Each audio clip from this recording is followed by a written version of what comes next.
In today's video, I'm sharing 9 things I stopped buying to save more money. These changes have significantly boosted my savings without compromising my quality of life. If you're new to my channel, my name is Charlene, Chinese living in Switzerland. Let's get started. Number 1, avoiding Black Friday and Singles Day sales.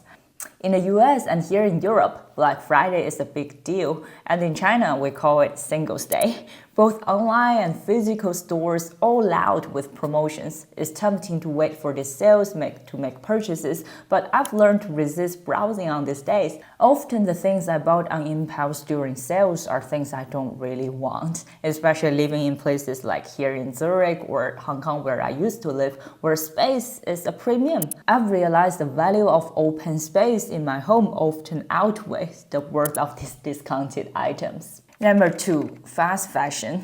I remember when I was younger, I enjoyed the thrill of buying trendy outfits at bargain prices, but soon my closet was overflowing with clothes that barely lasted a few wears.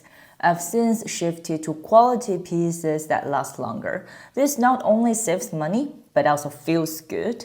By choosing quality over quantity, we also reduce waste and support more sustainable fashion. Number 3, extended warranties.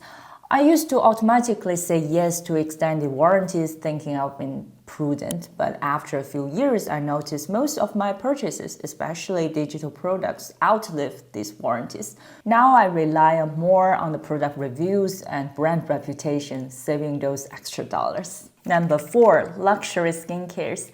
I remember proudly telling my friends how I only use skincare products from Watsons, costing just $10 to $20 per bottle.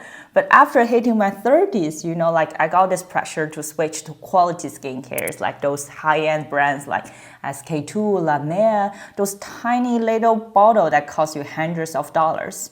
To be really honest, I've tried them all. They're not bad, but they didn't really live up to my expectations. Now I'm back to my trusty Watsons products.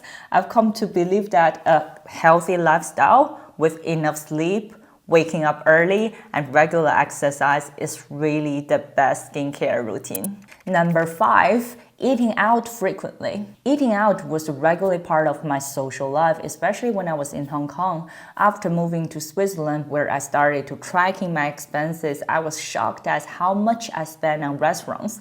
I admit I'm not a good cook, but I'm starting to cook something really simple at home, and it's really rewarding in both health and savings. Plus, dining out now feels like a special occasion.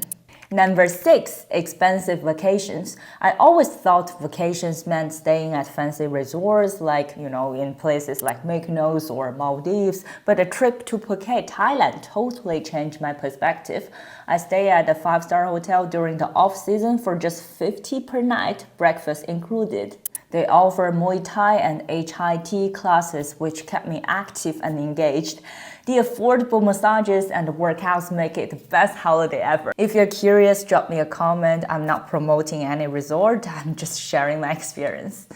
I remember I was joking with a friend, that's right after uni. Back then we couldn't afford holidays. Then working in the corporate world, we don't have time to have holidays. And when you finally have both time and money, sometimes the mood isn't there.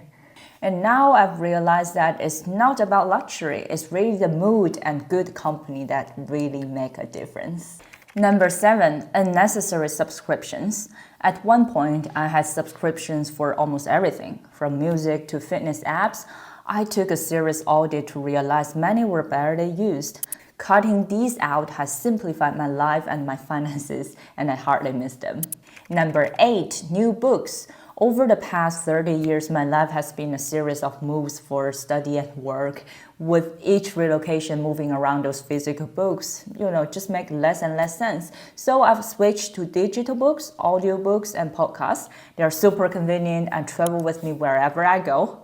Plus, for more technical stuff, I've started relying on some resources. This shift not only saves space, but also keeps me updated and learning on the go. If you are wondering which platform I use for audiobooks, you can find a link in the description area. Number 9, latest tech releases. I was always drawn to the latest tech releases, thinking I needed to upgrade it to stay relevant and current. But after holding back for a year, I realized my older gauges work just fine. It has saved me a lot of money, and I've learned to appreciate what I have rather than always looking for the next best thing.